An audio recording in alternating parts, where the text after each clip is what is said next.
ഇപ്പോൾ തുടക്കം കുറിക്കാൻ പോവുകയാണ് രാജ്യത്തെ ഏറ്റവും വലിയ വിചാരണ. ആപ്കി അദാലത്ത് രജത് ശർമ്മയോടൊപ്പം.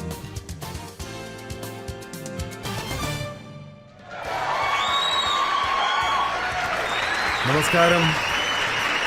Thank you. വരൂ, ആപ്കി അദാലത്തിൽ നമുക്ക് വിചാരണ തുടങ്ങാം. ആപ്കി അദാലത്തിൽ ഇന്ന് നമ്മുടെ അതിഥി, ഇദ്ദേഹം ഒരു യുവാവായ രാഷ്ട്രീയക്കാരനാണ്. ഇദ്ദേഹം തന്റെ ചെറിയ വയസ്സിൽ വലിയ വലിയ ലക്ഷ്യങ്ങളിൽ എത്തിയിരിക്കുന്നു. വലിയ ഉത്തരവാദിത്തങ്ങളിൽ ഇരുന്നിട്ടുണ്ട്. കോൺഗ്രസ് പാർട്ടിയുടെ വലിയ ലീഡറാണ്.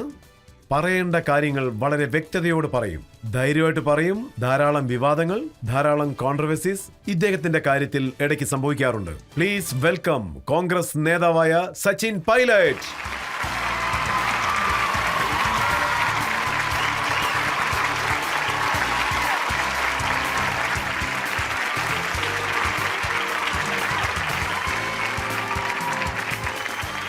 ആപ്കി അദാലത്തിൽ ഇന്നത്തെ ജഡ്ജി പ്രസിദ്ധനായ പത്രപ്രവർത്തകനാണ്.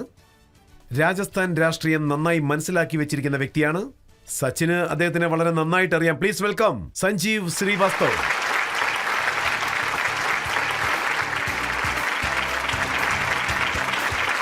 ഇന്നത്തെ ജഡ്ജിയോട് ഈ വിചാരണ തുടങ്ങുവാനുള്ള അനുവാദം ചോദിക്കുകയാണ്. ഇപ്പൊ നമ്മുടെ വിചാരണ തുടങ്ങിയാലോ രജത് സാർ? സച്ചിൻ പൈലറ്റിനോട് ആദ്യത്തെ കുറ്റം ആരോപിക്കുന്നതിന് മുൻപ് സച്ചിൻ പൈലറ്റിന്റെ പൊളിറ്റിക്കൽ കരിയർ നമുക്കൊന്ന് നോക്കാം. കോൺഗ്രസ് പാർട്ടിയുടെ ഒരു മുതിർന്ന നേതാവാണ് സച്ചിൻ പൈലറ്റ്. മോഡേൺ ഇന്ത്യയുടെ ഒരു യങ് പൊളിറ്റീഷ്യൻ എന്ന് ഇദ്ദേഹത്തിനെ വിളിക്കാം. അദ്ദേഹത്തിന് ഒരു തനി സപ്പോർട്ട് ബേസ് തന്നെയുണ്ട്. സച്ചിൻ പൈലറ്റ് രാജസ്ഥാൻ കോൺഗ്രസ് പാർട്ടിയുടെ പ്രസിഡന്റ് ആയിരുന്ന വ്യക്തിയാണ്. 7 വർഷം ആ സ്ഥാനത്തുണ്ടായിരുന്നു. രാജസ്ഥാനിൽ കോൺഗ്രസ് പാർട്ടിയുടെ ലോങ്സ്റ്റ് സർവിംഗ് സ്റ്റേറ്റ് പ്രസിഡന്റായി ഇദ്ദേഹം ഉണ്ടായിരുന്നു. സച്ചിൻ പൈലറ്റിന്റെ നേതൃത്വത്തിൽ 2018 കോൺഗ്രസ് നിയമസഭാ ഇലക്ഷനിൽ ജയിച്ചിരുന്നു. സച്ചിൻ പൈലറ്റ് മുഖ്യമന്ത്രിയാകേണ്ട ഒരു വ്യക്തിയായിരുന്നു. കോൺഗ്രസ് അദ്ദേഹത്തെ ഡെപ്യൂട്ടി ചീഫ് മിനിസ്റ്റർ ആക്കി. അതിനുശേഷം മുഖ്യമന്ത്രി അശോക് ഗെഹ്ലോട്ടുമായി അഭിപ്രായ വ്യത്യാസമുണ്ടായി. അത് കാരണം അദ്ദേഹം തന്റെ പദവി രാജിവെച്ചു. ഈ പ്രാവശ്യത്തെ നിയമസഭാ ഇലക്ഷനിൽ സച്ചിൻ ഇലക്ഷനിൽ ജയിച്ചിരുന്നാലും കോൺഗ്രസ് അവിടെ തോറ്റുപോയി. സച്ചിൻ പൈലറ്റ് ഇന്ന് കോൺഗ്രസ് പാർട്ടിയുടെ പ്രധാനപ്പെട്ട ഒരു നേതാവാണ്. ഒപ്പം ഛത്തീസ്ഗഡ് സംസ്ഥാനത്തിന്റെ ചുമതലയും ഇദ്ദേഹത്തിനാണ്. സച്ചിൻ പൈലറ്റ് തന്റെ 26ാമത്തെ വയസ്സിൽ പാർലമെന്റിലേക്ക് തിരഞ്ഞെടുക്കപ്പെട്ടു. ഡോക്ടർ മൻമോഹൻ സിംഗിന്റെ ഗവൺമെന്റിൽ സച്ചിൻ പൈലറ്റിന് കോർപ്പറേറ്റ് അഫയർ മിനിസ്ട്രിയുടെ സ്വതന്ത്ര ചുമതല ഉണ്ടായിരുന്നു. ഇദ്ദേഹം കമ്മ്യൂണിക്കേഷൻ ആൻഡ് ഇൻഫർമേഷൻ ടെക്നോളജിയിൽ മിനിസ്റ്റർ ഓഫ് സ്റ്റേറ്റായും ചുമതല വഹിച്ചു. സച്ചിൻ പൈലറ്റിന് വേൾഡ് എക്കണോമിക് ഫോറമിൽ യൂത്ത് ഗ്ലോബൽ ലീഡറായി ഇദ്ദേഹത്തെ ഉയർത്തി കാണിച്ചു. സച്ചിൻ പൈലറ്റിന് മറ്റൊരു പ്രത്യേകതയുമുണ്ട്. ടെറിട്ടോറിയൽ ആർമിയിൽ റെഗുലർ കമ്മീഷൻ ഓഫീസറായി ഇദ്ദേഹം സ്ഥാനമേറ്റിരുന്നു. ആദ്യം യൂണിയൻ മിനിസ്റ്ററായിരുന്ന സച്ചിൻ പൈലറ്റ് ടെറിട്ടോറിയൽ ആർമിയുടെ 124 സിഖ് റെജിമെന്റിൽ ക്യാപ്റ്റന്റെ റാങ്കിലും ഉണ്ടായിരുന്നു. Wharton school of the university of പെൻസിൽവേനിയയിൽ നിന്നും MBA ലഭിച്ച ഇദ്ദേഹം ആപ്കി അദാലത്തിൽ തന്റെ ന്യായത്തിനു വേണ്ടി അദ്ദേഹം തന്നെ വാദിക്കും. വരൂ, ആപ്കി അദാലത്തിൽ നമുക്ക് വിചാരണ തുടങ്ങാം. സച്ചിൻ പൈലറ്റിന്റെ മേലുള്ള കുറ്റാരോപണം. ആപ്കി അദാലത്തിൽ കോൺഗ്രസ് നേതാവായ സച്ചിൻ പൈലറ്റിന്റെ മേൽ ആരോപിക്കുന്ന കുറ്റം, അതായത് ഇദ്ദേഹം രാഷ്ട്രീയ കളിയിൽ മിസ്ഫിറ്റ് ആണെന്നാണ്. സച്ചിൻ, താങ്കളുടെ അച്ഛൻ രാജേഷ് പൈലറ്റ് താങ്കളെ അമേരിക്കയിലുള്ള മാനേജ്മെന്റ് സ്കൂളിൽ പഠിപ്പിക്കുവാൻ വേണ്ടി അയച്ചു. അവിടെ നിങ്ങൾ പഠിക്കുന്ന സമയത്തുള്ള ഒരു ലിസ്റ്റുണ്ട്. Elon Musk, Warren Buffett, Sundar Pichai, ഇവരെയൊക്കെ നോക്കുകയാണെങ്കിൽ കോടിക്കണക്കിന് ഡോളർ സമ്പാദിക്കുന്നവരാണ്. പക്ഷെ താങ്കൾ ആ വഴി തിരഞ്ഞെടുക്കാതെ രാഷ്ട്രീയത്തിലേക്ക് വന്നല്ലോ. ഈ നാട്ടില് പഠിച്ചവരിൽ ചിലരൊക്കെ ചില ആദർശങ്ങളോടുകൂടി ജീവിക്കുന്നവരായിരിക്കാം. അങ്ങനെ നല്ല വിദ്യാഭ്യാസമുള്ളവർ രാഷ്ട്രീയത്തിലേക്ക് വരികയാണെങ്കിൽ ഏത് പാർട്ടിയിൽ വേണമെങ്കിലും ആയിക്കോട്ടെ, അത് നാടിന് പ്രയോജനമുള്ളതായിരിക്കും. ഒരു കാര്യം ഞാൻ വ്യക്തമായിട്ട് പറയാം, വിദ്യാഭ്യാസം ഇല്ലാത്തവർ ഭരണത്തിൽ കയറി നിയമങ്ങൾ ഉണ്ടാക്കുന്നത് ശരിയല്ലല്ലോ. നല്ല പശ്ചാത്തലം, നല്ല വിദ്യാഭ്യാസം, നല്ല ശീലങ്ങൾ, ഇതെല്ലാം വളരെ അത്യാവശ്യമാണ്. അതായത് രാഷ്ട്രീയത്തിൽ വളരെ വളരെ ഇമ്പോർട്ടന്റ് ആണ്. ഇതിൽ സന്തോഷിക്കണമെന്നാണ് എനിക്ക് പറയാനുള്ളത്. ലോൺ മാസ് വേറെന്തോ പേര് പറഞ്ഞല്ലോ, ലക്ഷക്കണക്കിന് സമ്പാദിക്കുന്നു എന്നാണ് ഞാൻ കേട്ടത്. അത് മാത്രമല്ല, അവിടെ പോകാതെ ആ ഇൻസ്റ്റിറ്റ്യൂട്ടിൽ പഠിച്ച് പുറത്തിറങ്ങിയതാണ് ഞാൻ. ഏതെങ്കിലും ഒരു സ്ഥലത്ത് ഏതെങ്കിലും ഒരു സ്ഥാനത്തിരിക്കുമ്പോൾ രാഷ്ട്രീയത്തിലോ അല്ലെങ്കിൽ നിയമസഭയിലോ പാർലമെന്റിൽ അല്ലെങ്കിൽ വിധാൻസഭയിൽ ഗവൺമെന്റിൽ നിയമങ്ങൾ ഉണ്ടാക്കണം, ലീഗൽ സൊല്യൂഷൻ ഉണ്ടാക്കണം, പിന്നെ പൊതുജനങ്ങളോട് സംസാരിക്കണം. വിദ്യാഭ്യാസമുള്ള ഒരാൾ ഇതൊക്കെ ചെയ്യുന്നത് പ്രയോജനം ചെയ്യും. നമുക്ക് എല്ലാവർക്കും വളരെ ഗുണകരമായിരിക്കും അത്. പഠിച്ചവർക്ക് പക്ഷേ അതെല്ലാം എളുപ്പമാണ്. വിദ്യാഭ്യാസമുള്ള ഒരു രാഷ്ട്രീയത്തിൽ വരുമ്പോൾ ധാരാളം പ്രശ്നങ്ങൾ അവർ ഫേസ് ചെയ്യേണ്ടി വരും. പക്ഷെ താങ്കൾ പാരഷൂട്ടിൽ വന്ന് നേരെ പാർലമെന്റിലേക്ക് പോയി. താങ്കൾ പറയുന്നത് സത്യമാണ്, ഞാനത് സമ്മതിക്കുന്നു. വളരെ നാൾ മുമ്പ് ചെറുപ്പത്തിൽ എനിക്കൊരു പാർട്ടിയിൽ ഒരു അവസരം കിട്ടി.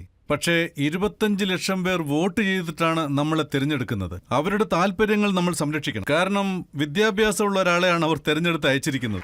രണ്ടാമത്തെ കാര്യം അന്തരിച്ച എൻ്റെ അച്ഛൻ ഒരു രാഷ്ട്രീയക്കാരനായിരുന്നു. അതുകൊണ്ട് എന്നെ അവർക്ക് പരിചയപ്പെടുത്തി കൊടുക്കേണ്ട കാര്യമില്ല. അവർക്കറിയാം. 5 വർഷം കഴിഞ്ഞ് ഞാൻ വീണ്ടും ഇലക്ഷനിൽ നിന്നിരുന്നല്ലോ. പിന്നീട് ഞാൻ 3-ാം തവണ മത്സരിച്ചു, 4-ാം തവണയും മത്സരിച്ചു. അപ്പോൾ ജനങ്ങൾ എൻ്റെ റിപ്പോർട്ട് കാർഡ് നോക്കി, നീ എന്ത് ചെയ്തു? നീ ആരുടെയെങ്കിലും മകനോ പേരക്കുട്ടിയോ ഒക്കെ ആയിരിക്കാം, പക്ഷേ നീ ജനങ്ങൾക്ക് വേണ്ടി എന്ത് ചെയ്തു? അതായത് 2-ാം തവണയും 3-ാം തവണയും 4-ാം തവണയൊക്കെ നിന്ന് ജയിക്കുമ്പോൾ തന്റെ അധ്വാനം കൊണ്ട് മാത്രമാണ് ജയിക്കുന്നത്. നിങ്ങളുടെ ബന്ധത്തിന്റെ പേര് പറഞ്ഞ് നിങ്ങൾക്ക് ഒരിക്കലും വീണ്ടും വീണ്ടും ജയിക്കാനാവില്ല. ആദ്യ തവണ നിങ്ങൾക്കത് സഹായകമാണ്, ഈസിയായിട്ട് അകത്തേക്ക് പ്രവേശിക്കാം. പക്ഷേ അടുത്ത തവണ രജത് സാർ, ജനങ്ങൾക്ക് നിങ്ങളെ നല്ലപോലെ അറിയാം, നിങ്ങളുടെ പേരും അവർക്ക് നല്ലപോലെ അറിയാം. അവർ നിങ്ങളുടെ പെർഫോമൻസ് ആണ് ജഡ്ജ് ചെയ്യുക. അതായത് നിങ്ങളുടെ അച്ഛൻ, മുത്തച്ഛൻ, അമ്മാവൻ അവരൊക്കെ എന്ത് ചെയ്തു അതുപോലെ നിങ്ങളും ചെയ്ത് കാണിക്കണം. അതിനും മുകളിൽ വേണം ചെയ്യാൻ. അതുകൊണ്ടൊരു ബേർഡൻ ഉണ്ടാവും, പ്രഷർ ഉണ്ടാവും. അതിന് ഞാൻ ശരിക്കും മാനിക്കുന്നു. പക്ഷേ അൾട്ടിമേറ്റ്ലി ജനങ്ങളുടെ കയ്യിലാണുള്ളത്. ജനങ്ങളാണ് ജയിപ്പിക്കുന്നത്. എന്റെ കയ്യിൽ ലിസ്റ്റ് തന്നെയുണ്ട്. പൊളിറ്റിക്കൽ ഫാമിലിയിൽ നിന്ന് ഒരുപാട് പേര് വരുന്നുണ്ടല്ലോ. പക്ഷേ അവർക്കൊന്നും ചെയ്യാൻ കഴിയുന്നില്ല. കാരണം പബ്ലിക്കാണ് ജഡ്ജ്. അവരാണ് വോട്ട് ചെയ്ത് ജയിപ്പിക്കുന്നത്. അവരെ മാനിക്കണം, അവരുടെ താല്പര്യങ്ങൾ മനസ്സിലാക്കണം. ആദ്യമായി സ്റ്റേജിൽ നിങ്ങൾ സ്പീച്ച് കൊടുക്കാൻ പോയപ്പോൾ കയ്യും കാലും ഒക്കെ വിറച്ചെന്ന് കേട്ടു. ഇപ്പോഴും അതുപോലെ വിറയ്ക്കുന്നുണ്ട്. നിങ്ങളുടെ ഈ കോടതിയിൽ എന്തൊക്കെ ചോദ്യങ്ങളാണാവോ ചോദിക്കാൻ പോകുന്നതെന്നോർത്ത്. ആദ്യമായി ഞാൻ പ്രസംഗിക്കാൻ കയറിയപ്പോൾ എന്താണ് ഉണ്ടായെന്ന് വെച്ചാൽ, വേറെ വഴിയില്ലായിരുന്നു. എന്റെ അമ്മയായിരുന്നു അന്ന് ഇലക്ഷനിൽ മത്സരിച്ചിരുന്നത്. അന്ന് എനിക്കൊരു 12 വയസ്സോ മറ്റോ കാണും. പ്രചാരണത്തിനിടെ പെട്ടെന്നൊരു നേതാവ് എന്റെ അടുക്കൽ വന്ന് അമ്മയുടെ മകൻ 2 വാക്ക് സംസാരിക്കണമെന്ന് പറഞ്ഞു. സ്റ്റേജിൽ അനൗൺസ് ചെയ്യുകയും ചെയ്തു. അദ്ദേഹം പറഞ്ഞുകൊണ്ടേ സ്റ്റേജിൽ കയറുമ്പോൾ എന്റെ കൈയും കാലൊക്കെ വിറയ്ക്കാൻ തുടങ്ങി. ഒരു 2 മിനിറ്റ് സംസാരിച്ചു കാണും. എനിക്കെന്തോ അത് 2 മണിക്കൂർ സംസാരിച്ച പോലെയാ തോന്നിയത്. പ്രസംഗം കഴിഞ്ഞുകൊണ്ട് ഞാൻ അവിടുന്ന് ഓടിപ്പോയി. സത്യം പറഞ്ഞാൽ ആ ഒരു സംഭവം എനിക്ക് ജീവിതത്തിൽ ഒരിക്കലും മറക്കാനാവാത്തൊരു സംഭവമാണ്. താങ്കളുടെ അച്ഛൻ രാജേഷ് പൈലറ്റ് മൾട്ടി ഡയമെൻഷണൽ വ്യക്തിയാണ്. അദ്ദേഹം കാശ്മീരിലും തന്റെ ഇൻട്രസ്റ്റ് കാണിക്കും, പഞ്ചാബ് ടെററിസത്തിൽ കാണിക്കും, പിന്നെ നോർത്ത് ഈസ്റ്റ്, പിന്നെ എല്ലാ പാർട്ടിയിലും അദ്ദേഹത്തിന് സുഹൃത്തുക്കൾ ഉണ്ടായിരുന്നു. അതോടൊപ്പം PM ആവുന്ന ഒരു സ്വപ്നവും അദ്ദേഹത്തിന് ഉണ്ടായിരുന്നു. താങ്കൾക്കുള്ളിലും അതുപോലെ എന്തെങ്കിലും സ്വപ്നങ്ങളുണ്ടോ? ഉണ്ടെങ്കിൽ പറയണം. ശരിക്കും പറഞ്ഞാൽ രാഷ്ട്രീയത്തിൽ ഏത് പദവിയാണെങ്കിലും നമ്മുടെ പ്രവർത്തനത്തിനനുസരിച്ചേ കിട്ടൂ. ആർക്ക് എന്ത് സ്ഥാനം കിട്ടുമെന്നൊരിക്കലും മുൻകൂട്ടി പറയാൻ പറ്റില്ല. നമ്മുടെ കടമ നമ്മൾ ചെയ്യണം.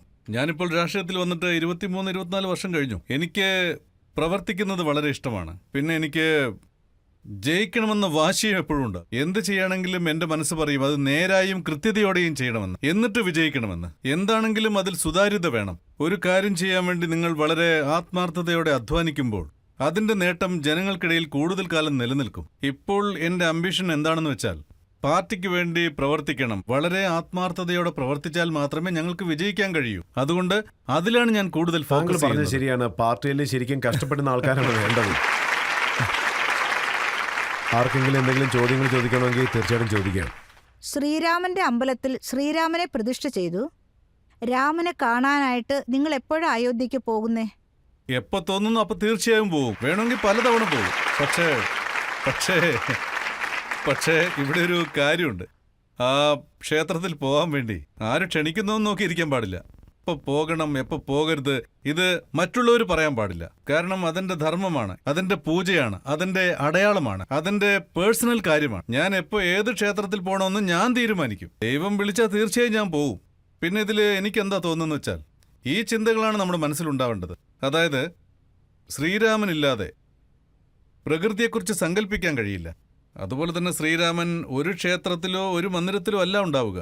ശ്രീരാമൻ നമ്മുടെ സ്വന്തമാണ്, നാം ശ്രീരാമന്റെ സ്വന്തമാണ്. ഈ കാര്യം വെറുതെ എന്തിനാണ് വിവാദമാക്കുന്നത്?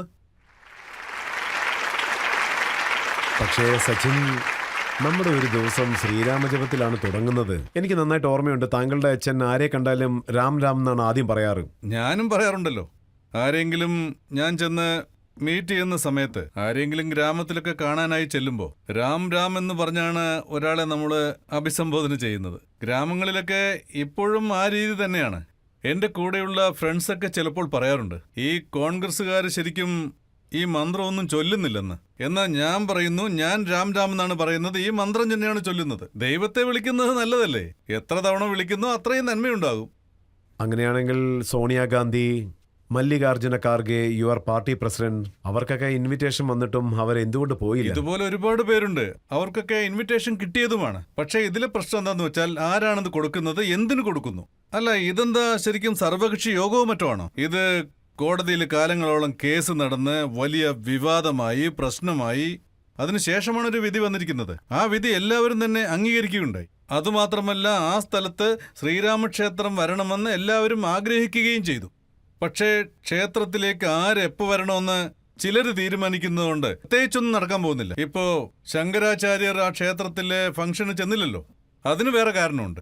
പക്ഷേ ഞങ്ങളുടെ പാർട്ടി, ഞങ്ങളുടെ മെമ്പർ ആരാണെങ്കിലും ഏത് ക്ഷേത്രത്തിലേക്ക് എപ്പോൾ അവർ പോകണം, ഏത് കീർത്തനം പാടണം, ഏത് ഭജന പാടണം, ഇതെല്ലാം തന്നെ അവരവരാണ് തീരുമാനിക്കേണ്ടത്. ഇതിനെ രാഷ്ട്രീയ കാഴ്ചപ്പാടിലൂടെ നമ്മൾ കാണുന്നത് ഒരിക്കലും ശരിയല്ല. അത് തെറ്റാണെന്ന് ഞാൻ എപ്പോഴും പറയും. അതുകൊണ്ടാണ് പറയുന്നത്, എപ്പോൾ എനിക്ക് തോന്നുന്നു അന്ന് ഞാൻ പോകും. എന്നെ ക്ഷണിക്കുന്നയാള് മോളിലിരിക്കുന്നുണ്ട്. രാംലല്ല വിളിച്ചാൽ ഞാൻ പോകും. ആര് തടയാനാണ്? ക്ഷേത്രത്തിൽ പോകാൻ ആരും നിർബന്ധിക്കാനും പാടില്ല, തടയാനും പാടില്ല. ശരിക്കും പറഞ്ഞാൽ ഈ വിഷയത്തെ മൊത്തത്തിൽ മോൾഡ് ചെയ്ത് വെച്ചിരിക്കുകയാണ്. അതായത് മാനേജ്മെന്റ് ചെയ്ത വിധമുണ്ടല്ലോ, അത് ശരിക്കും രാഷ്ട്രീയമാക്കി കളഞ്ഞു എന്ന് വേണം പറയാം. അതുകൊണ്ട് ചില ലീഡേഴ്സിനെയൊക്കെ വിളിച്ചു. എന്നെ ആരും ക്ഷണിക്കാനൊന്നും വന്നില്ല. ഞാനത് പ്രതീക്ഷിച്ചിട്ടുമില്ല. എനിക്ക് എപ്പോൾ പോകാൻ തോന്നുന്നു അന്ന് ഞാൻ പോകും. അങ്ങനെ എനിക്ക് പോകണമെന്ന് തോന്നിയാൽ എന്നെ ആര് തടയാനാണ്? കോൺഗ്രസിൽ ധാരാളം ലീഡേഴ്സ് ഉണ്ടല്ലോ. പ്രമോദ് കൃഷ്ണനുണ്ട്, അവരൊക്കെ പോയിരുന്നു. അവരെന്താണ് പറയുന്നതെന്ന് വെച്ചാൽ, കോൺഗ്രസ് പാർട്ടിയുടെ ലീഡർഷിപ്പ് ഈ ഇൻവിറ്റേഷനെ തള്ളിക്കളഞ്ഞ് ശ്രീരാമനെ അപമാനപ്പെടുത്തിയെന്ന്. ഇതിൽ ശരിക്കും രണ്ട് ഒപ്പീനിയൻസ് വരും. ഇഷ്ടപ്പെട്ടു എന്നും പറയും, ഇഷ്ടപ്പെട്ടില്ലെന്നും പറയും. ഞാൻ വീണ്ടും പറയാണ്, ഞങ്ങളുടെ പാർട്ടി ഒരു തീരുമാനവും എടുത്തിട്ടില്ല. ഞങ്ങൾക്ക് എതിരെ നിൽക്കുന്ന രാഷ്ട്രീയ പാർട്ടികളുണ്ടല്ലോ, അവർ ശരിക്കും പോർട്രേ ചെയ്യാൻ നോക്കുകയാണ്. അതായത് ഇവർക്കിത് ഇഷ്ടപ്പെടുന്നില്ല, ഇവർക്കതിൽ വിഷമമുണ്ട്, അങ്ങനെയൊന്നുമില്ല. ആരാണെങ്കിലും ഇപ്പം എന്താ, ഞങ്ങളിത് വിശ്വസിക്കുന്നു. പക്ഷേ ഇത് ശരിക്കും എൻ്റെ പേഴ്സണലാണ്. ഇതെൻ്റെ പേഴ്സണൽ കാര്യമാണ്, അതായത് ഇതെൻ്റെ സ്വന്തം കാര്യമാണ്. പക്ഷേ ഈ ഇൻവിറ്റേഷൻ എന്നത്, അതായത് ഈ ഇൻവിറ്റേഷൻ കൊടുത്ത വിധമുണ്ടല്ലോ, അത് ഞങ്ങൾക്ക് മാത്രമല്ല അവർ തന്നത്, എല്ലാവർക്കും കൊടുത്തിട്ടുണ്ട്. പക്ഷേ ഇതിലൊരു രാഷ്ട്രീയ ചായ്വുള്ളത് കൊണ്ട് മാത്രമാണ് ഞങ്ങളിത് തിരസ്കരിച്ചത്. ഇപ്പൊ ഞാൻ പറയാം, സൂപ്പർ സ്റ്റാർ രജനികാന്ത് പോയിരുന്നു, അമിതാഭ് ബച്ചൻ പോയിരുന്നു, ആലിയ ഭട്ട് പോയിരുന്നു, കത്രീന കൈഫ് പോയിരുന്നു. ഇവര് പൊളിറ്റീഷ്യൻസ് ആണോ? അല്ലല്ല, ഞാൻ ഒരു കാര്യം പറയാം. ഇതെങ്ങനെയാണെന്ന് വെച്ചാൽ, അതായത് പലരും, ഈ രാജ്യത്തെ പലരും, എന്തിന് കോടിക്കണക്കിന് ആളുകൾ അമ്പലത്തിൽ പോയിട്ടില്ല, ക്ഷേത്രത്തിൽ അന്ന് പോയിട്ടില്ല. അവരൊക്കെ യുക്തിവാദികളാണോ? ശരി, ഞാനൊന്ന് ചോദിച്ചോട്ടെ. ഇവിടെ ഇത്രയും പേർ കൂടി ഇരിക്കുന്നുണ്ടല്ലോ, നിങ്ങൾക്കൊക്കെ ഇൻവിറ്റേഷൻ വന്നിരുന്നോ? എനിക്കും വന്നില്ല. പക്ഷേ ആലിയ ഭട്ടിനും രൺബീർ കബീറിനും പോയി. യഥാർത്ഥത്തിൽ അവരൊന്നും നമ്മളെക്കാളും വലിയ പലർക്കും ഇൻവിറ്റേഷൻ വന്നിട്ടുണ്ടല്ലോ. വന്നിട്ടുണ്ടല്ലോ. സോ എന്നാ നിങ്ങൾ തന്നെ പറയൂ, ഈ ലിസ്റ്റ് ഉണ്ടല്ലോ, ഇതാര് തയ്യാറാക്കിയതാ? ഇവിടെയുള്ളവർക്കാർക്കും യോഗ്യതയില്ലെന്നാണോ? ഇനിയെങ്കിലും പറയൂ, എന്തിനാണ് ഈ പക്ഷഭേദം കാണിക്കുന്നത്? ഒന്നുകിൽ നിങ്ങൾ ഇൻഡസ്ട്രിയലിസ്റ്റ് ആയിരിക്കണം, ആക്ടർ ആയിരിക്കണം, പോപ്പുലർ ആയിരിക്കണം, പിന്നെ രാമഭക്തരായിരിക്കണം. രണ്ട് കാര്യം ഉണ്ടായിരുന്നു സച്ചിൻ. 4500 സന്യാസിമാർ, പിന്നെ വ്യത്യസ്ത ഫീൽഡുകളിൽ ആരൊക്കെ അച്ചീവ് ചെയ്തോ അവരെല്ലാം. അന്നാണ് അവരെ വിളിച്ചിരിക്കുന്നത്. അതിനുശേഷം താങ്കൾ നോക്കിയാൽ ഇന്ന് റിപ്പോർട്ട് വന്നിട്ടുണ്ട്, ദിവസവും 2-3 ലക്ഷം പേർ പോകുന്നെന്ന്. രജത് സാർ, ആ ക്ഷേത്രം മാത്രമല്ല, ആയിരക്കണക്കിന് ക്ഷേത്രങ്ങളുണ്ട്. വൈഷ്ണവി ദേവിയുണ്ട്, തിരുപ്പതിയുണ്ട്, എല്ലാരും പോകുന്നുണ്ടല്ലോ. ഇൻവിറ്റേഷൻ കൊടുക്കുന്നുണ്ടോ? ടൈം കിട്ടിയാ പൊയ്ക്കോ. ഇത്രയും പേര് ഇവിടെ ഇരിപ്പുണ്ടല്ലോ, ദേ ഇവിടെ ഞാനും ഉണ്ട്. എന്നെ വിളിച്ചില്ല, നിങ്ങൾക്ക് വന്നു കാണും, അതുകൊണ്ടാണ് നിങ്ങൾ പറയുന്നത്. അതായത് ഞാൻ പറയാൻ വന്നത് ഒരു കാര്യം മാത്രമാണ്. ഇരുന്നു കൊണ്ട് ഈ മാർക്കിടുന്ന പരിപാടി ഉണ്ടല്ലോ, വിളിക്കണം, വിളിക്കണ്ട, വിളിക്കണ്ട, വിളിക്കണമെന്ന്, ഇത് തെറ്റാണെന്നാണ് പറയുന്നത്. അതിരിക്കട്ടെ, രാഹുൽ പോകുമോ ഇല്ലയോ? എന്തുകൊണ്ട് പോവില്ല? തീർച്ചയായിട്ടും പോകും. അദ്ദേഹത്തിന് തോന്നുമ്പോൾ പോകും. ആര് തടയാനാണ്? പക്ഷെ പറഞ്ഞിട്ടുള്ളൊരു പോക്കുണ്ടല്ലോ, ആദ്യം ക്യാമറാമാൻ ഫോൺ ചെയ്ത്, അതായത് അതൊക്കെ വെച്ച് നോക്കുമ്പോൾ കുറച്ച് ഓവറാണെന്ന് തോന്നുന്നു. ഇല്ല, അങ്ങനെയൊന്നുമില്ല. വേറെ രീതിയിലും പോകുന്നുണ്ട്. രാഹുൽ സാർ എങ്ങനെയാണ് അമ്പലത്തിലേക്ക് പോകുന്നെന്നുള്ള ഫോട്ടോ വേണമെങ്കിൽ കാണിക്കാം. ആയിക്കോട്ടെ. നിൽക്കൂ ഒരു മിനിറ്റ്. ഇതൊക്കെ പറയാൻ വളരെ ഈസിയാണ്. രജത് സർ, അദ്ദേഹം പറയാതെങ്ങും പോകില്ല. അദ്ദേഹം ഇത് ഞാൻ തന്നെയാണ് വിശദമായിട്ട് പറയുന്നത്. ഞാൻ പറയാം. എവിടെ പോയാലും ഞാൻ അല്ല, അല്ല, publicity ചെയ്യാറില്ല. സൈലന്റ് ആയിട്ട് പോയിട്ട് സൈലന്റ് ആയിട്ട് നിങ്ങൾ വരുമെന്ന്. പറയുന്നത് ശരിയാ, പക്ഷെ ഇതൊരു ശീലമായി മാറിയിരിക്കുകയാണ്. അതായത് അദ്ദേഹം പോയില്ലെങ്കിലും പരാതി ഉണ്ടാവും, പോയാലും പരാതി ഉണ്ടാവും. അല്ല, അദ്ദേഹം ശരിക്കും എന്താ ചെയ്യേണ്ടത്? അദ്ദേഹം അതിനുള്ള സാഹചര്യം സ്വയം ഉണ്ടാക്കിയതല്ലേ. പക്ഷെ ഞങ്ങൾ കാണുന്നുണ്ട്, ഇത് എന്റെ വ്യക്തിപരമാണെന്ന് പറയുന്നതൊക്കെ വളരെ ഈസിയുള്ള കാര്യമാണ്. ഞാൻ പോകുമ്പോൾ ആരോടും പറയാറില്ലെന്ന് പറയും, പക്ഷെ താങ്കൾ തന്നെ കണ്ടോളൂ.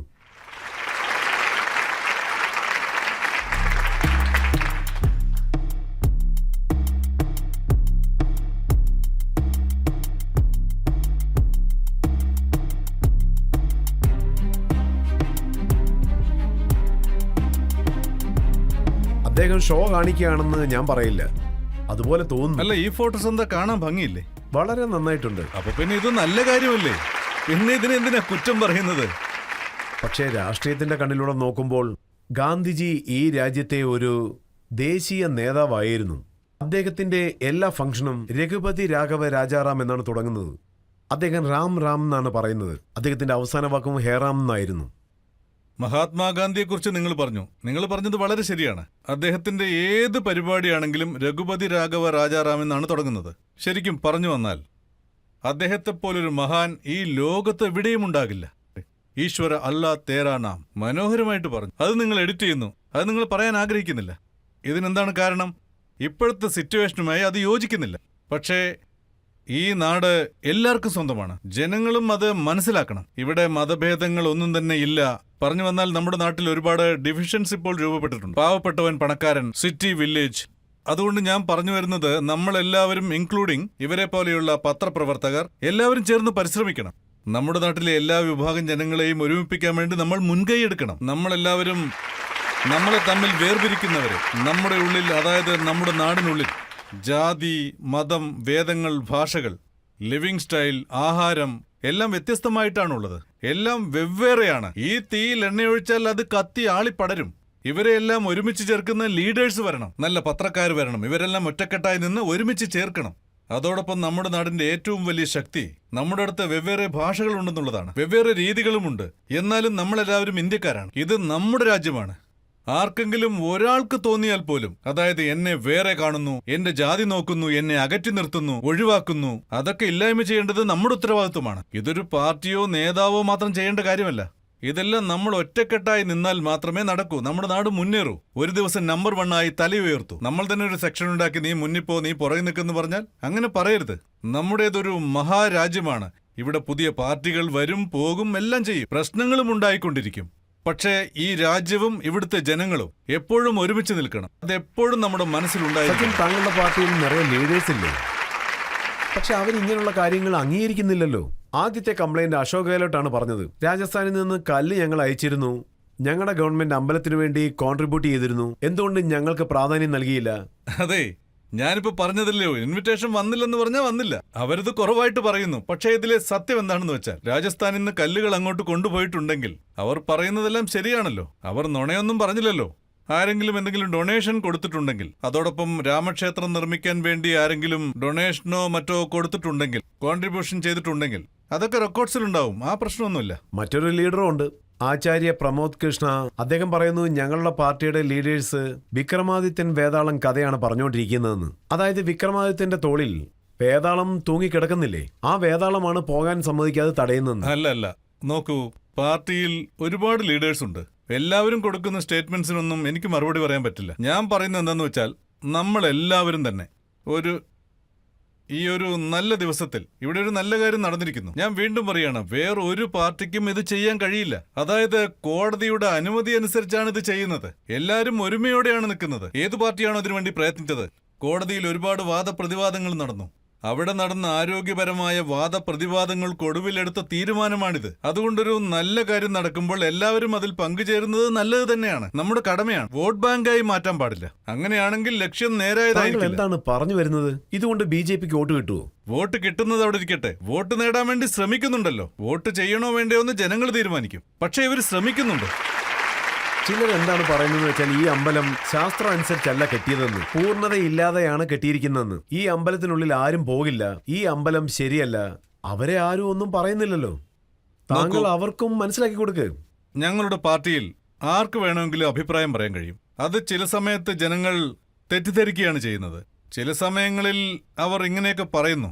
അത് ഞങ്ങളുടെ പാർട്ടി ഒരിക്കലും പ്രോത്സാഹിപ്പിക്കില്ല. അഭിപ്രായ സ്വാതന്ത്ര്യം ഉള്ളതുകൊണ്ട് മാത്രമാണ് ഇങ്ങനെയൊക്കെ നടക്കുന്നത്. പക്ഷേ ഏത് സ്റ്റേറ്റ്മെന്റിനെ കുറിച്ചാണ് നിങ്ങൾ ചോദിക്കുന്നത്? എന്നോട് വ്യക്തിപരമായി ചോദിച്ചാൽ എനിക്കത് ഇഷ്ടമല്ലെന്നേ പറയൂ. അതുമാത്രമല്ല, സെൻ പട്രോസെ പോലുള്ള ആൾക്കാരും ഉണ്ട്. ക്ഷേത്രം എന്തിനു വേണ്ടിയാണ് നിർമ്മിച്ചത്? ഹോസ്പിറ്റൽ നിർമ്മിക്കാമായിരുന്നില്ലെന്ന്. ഞാൻ പറഞ്ഞില്ലേ, നമ്മളുടേതൊരു മഹാരാജ്യമാണ്. ഒരുപാട് രീതികളുണ്ട് ഇവിടെ. ഇന്ന് ഞാൻ ഞങ്ങളുടെ കോൺഗ്രസ് പാർട്ടിയിലെ ഒരു ലീഡറാണ്. ഞങ്ങളുടെ പാർട്ടിക്കും ചില രീതികളുണ്ട്, ചില അജണ്ടകളുണ്ട്, ചില ഐഡിയാസുമുണ്ട്. ഞങ്ങളുടെ പാർട്ടിയിൽ ഒരുപാട് പ്രവർത്തകരും ഒരുപാട് നേതാക്കന്മാരുമുണ്ട്. അഭിപ്രായ സ്വാതന്ത്ര്യം ഉള്ളതുകൊണ്ട് മാത്രമാണ് ഇങ്ങനെയൊക്കെ പറയുന്നത്. പക്ഷേ ഞാൻ പാർട്ടിയുടെ സ്റ്റാൻഡ് എന്താന്ന് പറഞ്ഞു. അഭിപ്രായ സ്വാതന്ത്ര്യം ഉണ്ടെന്ന് കരുതി ഇതുപോലൊക്കെ പറയുമ്പോൾ കേൾക്കാൻ കുറച്ച് ബുദ്ധിമുട്ടുണ്ട്. അങ്ങനെയൊന്നുമില്ല. നിങ്ങൾക്കറിയാമല്ലോ, ഞങ്ങളുടെ കോൺഗ്രസ് പാർട്ടി എപ്പോഴും ഒരു മൂവ്മെന്റ് ആയി നിന്നിട്ടുള്ളൂ. നിങ്ങളെപ്പോലുള്ള ആളുകൾക്ക് അത് വളരെ നന്നായിട്ട് അറിയാം. സ്വാതന്ത്ര്യത്തിന് മുൻപ്, അതിനു ശേഷം, അങ്ങനെ പല വർഷങ്ങളായി കോൺഗ്രസ് പാർട്ടി ഇതിൽ ഇൻവോൾവ് ആയതാണ്. ദാരിദ്ര്യ നിർമ്മാർജ്ജനം എന്ന മുദ്രാവാക്യവുമായി രാജീവ് ഗാന്ധിയുടെ ഗവൺമെന്റ് വന്നിരുന്നു. പിന്നീട് നരസിംഹറാവു. അതായത് കാലങ്ങൾക്കനുസരിച്ച് ഒരുപാട് മാറ്റങ്ങളും ഉണ്ടായിട്ടുണ്ട്. പക്ഷെ ഞാൻ വീണ്ടും പറയാണ്, ഇതുപോലെയുള്ള സംഭവങ്ങൾ നടന്നിട്ടുണ്ട്, നടന്നുകൊണ്ടിരിക്കുന്നു. പറയാൻ പാടില്ലാത്ത ചില വാക്കുകൾ പറഞ്ഞു പോകുന്നു. പറഞ്ഞതിനു ശേഷം പിന്നീട് മൗനമായി ഇരുന്നാലും ആ സമയം നോക്കി ചില മീഡിയാസ് വന്ന് ആ സംഭവത്തെ പൊക്കിയെടുത്തുകൊണ്ട് പബ്ലിഷ് ചെയ്ത് വഷളാക്കും. അതേസമയം BJP-കാരനാണ് എന്തെങ്കിലും പറയുന്നതെങ്കിൽ, സത്യത്തിൽ പറഞ്ഞിട്ടുണ്ടെങ്കിലും ഇല്ല ഇല്ല ഇല്ല, അവര് എങ്ങനെ പറയുമെന്നറിയോ? ഏതെങ്കിലും ഒരു ലീഡർ എന്തെങ്കിലും ഒരു കാര്യം പറഞ്ഞിട്ടുണ്ടെങ്കിൽ, അല്ലെങ്കിൽ എന്തെങ്കിലും ഒരു കാര്യം ചെയ്തിട്ടുണ്ടെങ്കിൽ, അങ്ങനെയൊന്നില്ലെന്ന് ആണയിട്ട് അവർ പറയും. ശരി, പോട്ടെ, താങ്കളുടെ തെറ്റിദ്ധാരണ മാറ്റാൻ ഞാൻ ആഗ്രഹിക്കുന്നു. താങ്കളുടെ മനസ്സിൽ നിന്നും ഈ കാര്യങ്ങൾ മറന്നേക്ക്. അതായത് മീഡിയ ആരെയും ഭയന്നോ പേടിച്ചോ ഒന്നും തന്നെ ചെയ്യുന്നില്ല. ഇത് മനസ്സിലാക്കുക, അങ്ങനെ ഒന്നും സംഭവിക്കുന്നില്ല. പറയുന്നെന്ന് വെച്ചാൽ, ഇവിടെ വെച്ച് ഞാൻ എന്തെങ്കിലും പറഞ്ഞാൽ അത് പബ്ലിഷ് ആകും. അതുകൊണ്ടാണ്. വേറെ എവിടെയെങ്കിലും വെച്ച് പറഞ്ഞാൽ അത് കാണിക്കില്ല. നിങ്ങൾ കാണിക്കുമല്ലോ അല്ലേ? കോൺഗ്രസിനെ പറ്റിയാണ് കാണിക്കാൻ പോകുന്നത്. കാരണം ഇവിടെ സച്ചിൻ പൈലറ്റ് ആണ് ഇരിക്കുന്നത്.